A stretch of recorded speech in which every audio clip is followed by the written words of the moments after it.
Good morning everyone, welcome back ulit sa aking vlog, no? Ngayon, pag-usapan naman natin. Sabi nila, Sir RJ, mura lang ba ang magpa radioactive iodine treatment o yung tinatawag na RAI, no? So, ang akin, hindi kasi siya ganun kamahal. And kahit papano, kung ikaw naman ay may tinatawag na HMO, kagaya ng MaxiCare, IntelliCare, yung mga ganyan, no? Kalimitan covered siya. Okay? So, okay pa rin, 'di ba? Kung ang presyo niya 20k, 30k, hindi mo nakukunin sa bulsa mo. Ang magkakatalo lang talaga to kung ikaw i-confined, pero isang araw lang naman Pero ganun din, kung may HMO ka, covered siya. Kayang-kaya siyang kunin, no? Pag-usapan pa natin yung ibang detalye. Ito kasi yung kung ikaw walang pera o talaga namang kapos ang iyong budget, wala namang problema. Meron naman tayong tinatawag na local government unit o kaya regional health unit, no? Luzon, Visayas, Mindanao, applicable to. Pwede po tayong humingi ng tulong sa kanila. Halimbawa, sasabihin sa'yo ni endocrinologist, kailangan mong mag radioactive iodine dahil hyperthyroid ka, no? Hyperthyroid ang pinag-uusapan natin, ha. Tawag dito, umuulit ang iyong hyperthyroid once na hinihinto yung medication mo, no? May mga ganyan. Ngayon, bibigyan naman tayo dito ni doktor na kung ano yung procedure, kung paano. Tapos ire-refer tayo sa nuclear medicine doctor kasi magkaiba 'yon. Hindi si endocrinologist ang magre-radioactive sa iyo, si nuclear medicine doctor. Ngayon, pagka na-refer ka doon, pwede kang humingi ng tinatawag na quotation. Kung magkano yung magiging kabayaran or kabuuang bayad dun sa sinasabing radioactive. Halimbawa, naka-breakdown doon, doctor's fee, professional or yung professional fee, and at the same time, kung magkano yung RAI. Kagaya sa akin, inabot ako 20k. So, nandun yun. Pwede nating ibigay yun kay local government unit. O, sabihin, ito po yung bigay ni hospital. Kalaki po nito yung mga information na gagawin po sa akin. Hindi mo naman kailangang i-English yun. Basta ilapit mo lang dun sa local government unit at agad naman silang a-action. Pag na-receive nila yon, pwede nilang tawagan or mismong puntahan yung ospital na paggagawa ng radioactive iodine sa'yo. So, ganun lang po kasimple. Ngayon, maghihintay ka ng tawag o kaya ng patawag ng barangay. Once na okay na, sasabihin sa'yo, ito yung referral from barangay o kaya ito yung cheque na pwede mong ibigay dun sa ospital. Pwede po yun. Magtiwala kayo, ang dami ko nakilalang naging successful ang RAI dahil sa paghingi ng tulong sa ganyan, no?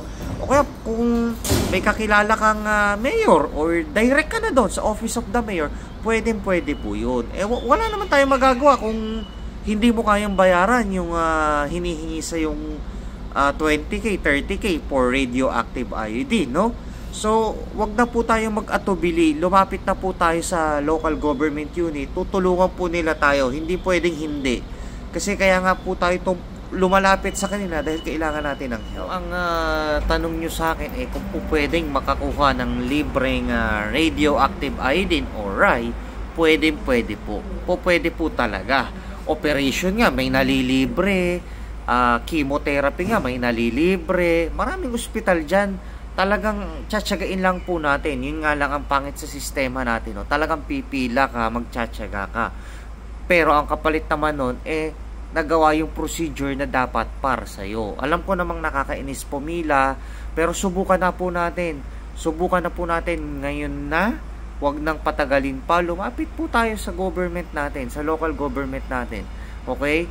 Kasi kung hindi mo to gagawin, kailan pa?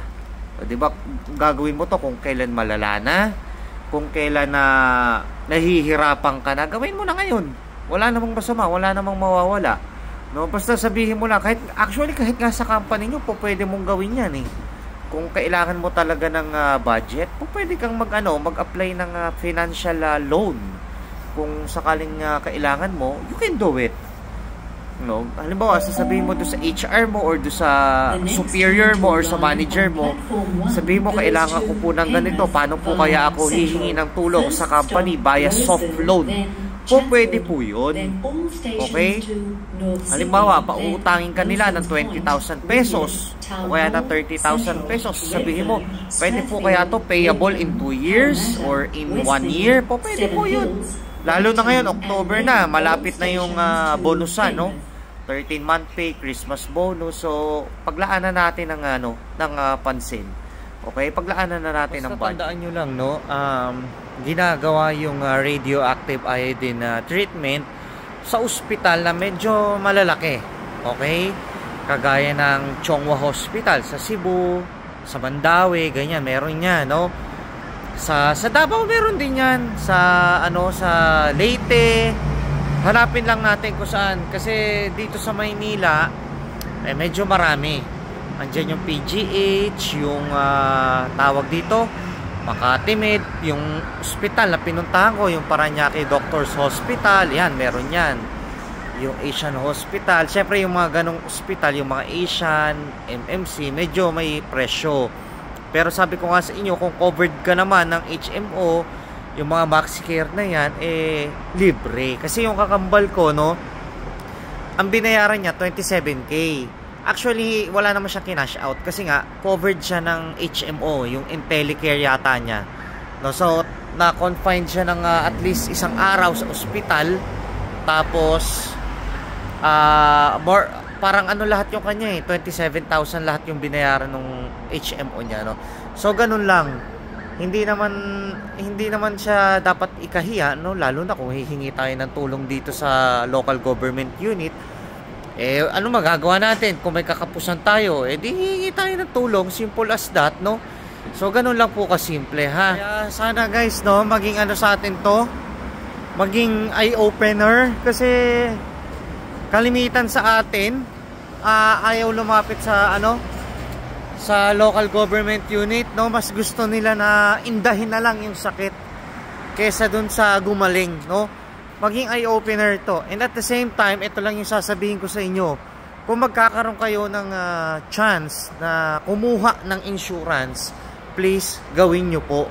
Or kung may malilipatan kayong company na nag-o-offer ng, may kasamang insurance. Kasi ako dati sa Pilipinas, kung ang anak ko halimbawa 3-4, tapos regular ako sa trabaho, no, sa pinapasukan ko, bibigyan ako ng HMO. Okay? So, magkasakit man yung anak ko, ako, yung asawa ko, pag dinala ko sa ospital na accredited, libre po, kahit ma-confine pa. No, so, yun yung panghihikayat ko sa inyo, no? Or kung kaya nyo naman, kumuha po kayo. May mga package deal naman po yan. Halimbawa, good for 5. O kaya good for 3, kumuha po kayo. Halimbawa, ang babayaran nyo sa loob ng isang taon, 20,000 or for 30,000. At least yun, ma-confine ka man or let's say ma-emergency ka, halimbawa lang, no? Libre, covered, no? Yun yung kahalagahan na may insurance po tayo. Okay? Kasi alam naman natin, ang sistema natin sa Pilipinas, talaga namang medyo masalimuot. Kaya hanggat maaari po, gawin natin kung ano yung dapat. At saka kung alam nyo kung saan tayo makakaluwang, no, yun yung gawin natin. Kasi ako, awa ng Diyos, yung mga pinagtrabahuhan ko naman ng matagal sa Pilipinas, tulad yan, na-confined ako dahil sa hyperthyroid. Sa Pagcor ako nag-work nun. So, libre. No, 3 araw ako sa ospital, wala akong inilabas kahit piso. No, yun yung maganda ron. So, sana, no, hindi ko naman sinasabing gawin nyo na ngayon. In the future, alam kong marami kayong pagkakataon, no? Kung makakalipat kayo ng trabaho na nag-o-offer niyan, sumakit man ang ipin nyo, sumakit man ang tiyan nyo, pag dinala kayo sa ospital, wala kayong babayaran. Okay, benepisyo kasi yan Yun yung tingnan nyo. Minsan pag mag-apply kayo ng trabaho, basahin nyo. Halimbawa, upon regularization o kaya naman upon assumption of duty, libre na yung inyong medical, no? May mga ganong company naman, no? So gawin po natin 'yon. Wag naman yung wag naman yung hahanapan mo agad yung company mo, pero i-research mo rin. Tapos ganito pa gawin nyo, no? Halimbawa lang at natanggap na kayo sa trabaho, no, na may HMO ganyan, gamitin nyo. Magpa-laboratory kayo every 3 months, or sabihin natin twice a year, magpa-check up kayo kasi libre yan. Halimbawa ang babayaran mo sa laboratory, no, 4,000, 3,000, libre yan. Ganon kaganda yon yung HMO na sinasabi ko, no. Kung medyo naguguluhan kayo sa paliwanag ko, paki-Google mo HMO. Yan, makikita mo diyan yung IntelliCare, yung MaxiCare. Marami yan. Kasi sa isang banda, no, napakalaking bagay. Kasi halimbawa, pumunta ka ng Luzon, ng Visayas, ng Mindanao, nadapa ka o naaksidente ka man lang, sumakit man lang yung ngipin mo, pag ipinakita mo yung MaxiCare mo, yung IntelliCare mo, ganyan, talagang igagamutin ka. Ipakita mo lang yun, sabihin sa'yo, yes, covered namin yan. Covered namin yung pagsakit ng ipin mo, yung pagsakit ng tiyan mo. Oli ka, dito tayo sa ER. So, ganun kaganda. Kaya kung ako sa inyo, pag-isipan nyo na kung paano kayo makaka-avail niya, no? Kasi marami na mga paraan kung paano nyo ma-avail yan, okay? So, hindi siya mahirap. Tawag dito, kung o-offeran ka, let's say sa call center, o-offeran ka, nag-apply ka dito sa Concentrix, may HMO yan. O kaya sa mga malalaking BPO company, sa mga local company natin, kagaya ng San Miguel, mga ganyan, nag-o-offer yan ng mga ganyan. Kaya wag nyo pang hinayangan, subukan nyo. Okay? Yung yung mga barkada ko ng security guard sa atin, sa Pilipinas, may HMO. Imagine, may HMO sila nun. So, napakalaking bagay po talaga ng may HMO po tayo. Hindi tayo, hindi tayo pakaba-kaba. Sumakit man yung, yung ulo mo, mahilo ka man, wala kang babayaran. Pumunta ka ng emergency ngayon, wala kang insurance or HMO, matik, maglalabas ka dyan, 3,000 pataas.